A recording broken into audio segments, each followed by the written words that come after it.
Hello friends, welcome to my channel अनसुनी बातें with Manu.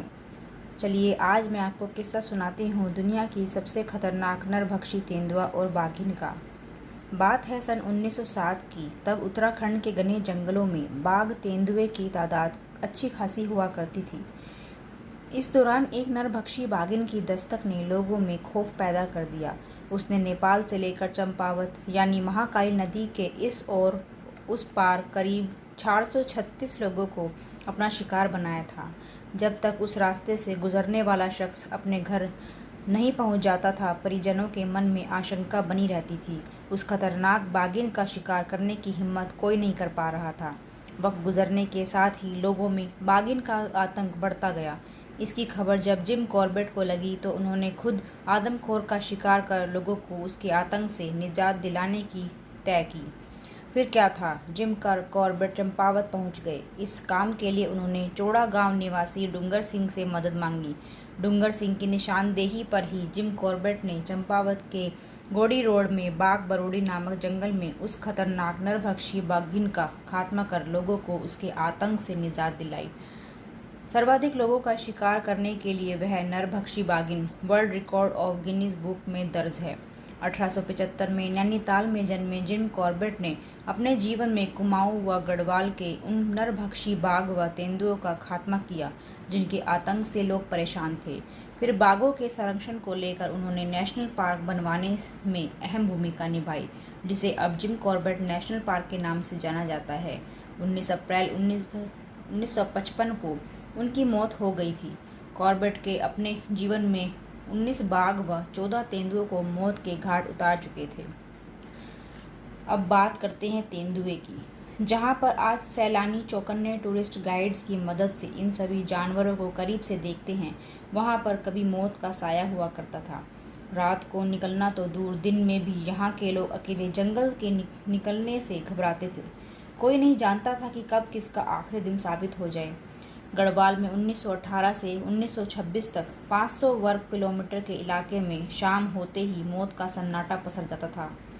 जैसे में शाम को होते ही मौत का जो सन्नाटा होता था, हर कोई अपने पशुओं के साथ घरों में बंद हो जाते थे। नरभक्षी तेंदुओं का खौफ यूं ही यहाँ के लोगों के दिलो दिमाग में नहीं बैठा था। यह तेंदुआ 8 वर्षों में 125 लोगों को अपना निवाला बना चुका था। तेंदुए को पकड़ना और मारना पूरी तरह से नाकाम साबित होता जा रहा था। इंसानों और मवेशियों को शिकार बनाने वाला यह तेंदुआ बेहद शातिर भी था। वह एक दिन नदी के इस ओर शिकार करता तो दूसरे दिन दूसरी तरफ। लंबे समय तक लोगों को यही लगता रहा कि इस इलाके में 2 नरभक्षी सक्रिय हैं। इस नरभक्षी तेंदुए की खबरें इस इलाके से निकलकर ब्रिटेन के अखबारों की भी सुर्खियां बन चुकी थी। इतना ही नहीं, ब्रिटेन की संसद में भी इसको लेकर काफ़ी चर्चा हुई। इसको पकड़ने के लिए आर्मी की स्पेशल यूनिट को भी तैनात किया गया, लेकिन उन्हें भी नाकामी ही मिली। इसी बीच तेंदुए लोगों को अपना निवाला बनाता रहा। तब यहाँ के गवर्नर के मशहूर शिकारी और वन्य जीव प्रेमी जिम कॉर्बेट से संपर्क किया गया। 1925 को उन्हें तेंदुए को मारने की इजाज़त मिली। जिम कॉर्बेट यहीं पैदा हुए थे, यहाँ के चप्पे चप्पे से वाकिफ भी थे। जिम ने भारत में रहते हुए कई नरभक्षियों के लोगों को निजात दिलाई थी। इसका जिक्र उन्होंने अपनी किताब मैन ईटर्स ऑफ कुमाऊं में किया भी है। जिस वक्त तेंदुओं को मारने के लिए जिम को कहा गया तो लोगों को भी लगने लगा कि अब उन्हें शायद जल्द ही इस आदमखोर से मुक्ति मिल जाएगी। इससे पहले उन्होंने चंपावत की नरभक्षी बाघिन को मारकर वहाँ के लोगों को डर से मुक्ति दिलाई थी। इस बाघिन ने कुमाऊं और नेपाल में करीब 436 लोगों को मारा था। जब नैनीताल के नरभक्षी तेंदुओं को मारने की उन्हें अनुमति मिली तो कुमाऊं से गवाल पैदल ही पहुंच गए। हालांकि इस तेंदुए को मारने के लिए जिम को काफ़ी मशक्कत करनी पड़ी थी। यह तेंदुआ उनकी सोच से कहीं ज़्यादा चालाक भी था। एक तरफ जिम लगातार तेंदुए की खोज में रात दिन एक कर रहे थे, तो दूसरी तरफ वह एक के बाद एक इंसानों को अपना शिकार बनाता जा रहा था। शिकार बनने से पहले तेंदुए ने जिम को छकाया और उनकी गोली का निशाना बनने से बच गया। आखिरकार 26 मई 1926 की रात को जिम ने इस तेंदुए को मारने के लिए जाल बिछाया।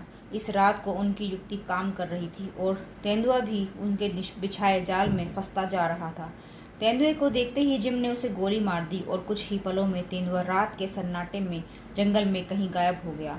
हालांकि सन्नाटे में उसकी तेज गुर्राने की आवाज़ जरूर सुनाई दे रही थी। जिम उस वक्त नहीं जानते थे कि तेंदुआ जिंदा है या मर गया। इसकी पुष्टि के लिए जिम ने तेंदुए की तलाश की, जो अगले सुबह रुद्रप्रयाग के पास पहाड़ में खत्म हुई। तेंदुआ वहां पर बुरी तरह से घायल मिला। जिम ने उसको देखते ही दूसरी गोली उसके आर पार कर दी।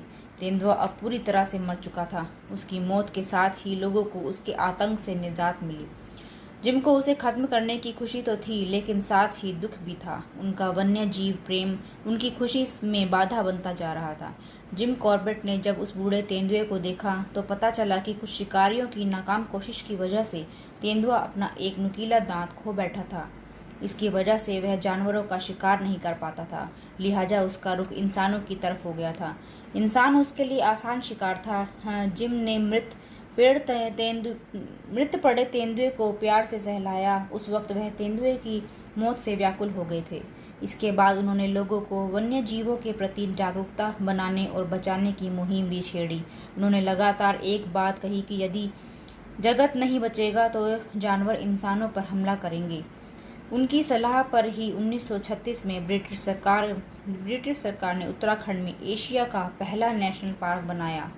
जिम कॉर्बेट के भारत छोड़कर जाने के बाद उनके मित्र और उत्तर प्रदेश के पहले मुख्यमंत्री गोविंद वल्लभ पंत ने पार्क का नाम जिम कॉर्बेट नेशनल पार्क कर दिया था। एशिया के इस पहले नेशनल पार्क का नाम 3 बार बदला। 1936 में पहले इसका नाम हेली नेशनल पार्क हुआ करता था। यह नाम उस समय यहाँ के गवर्नर माल्कम हेली के नाम पर रखा गया था।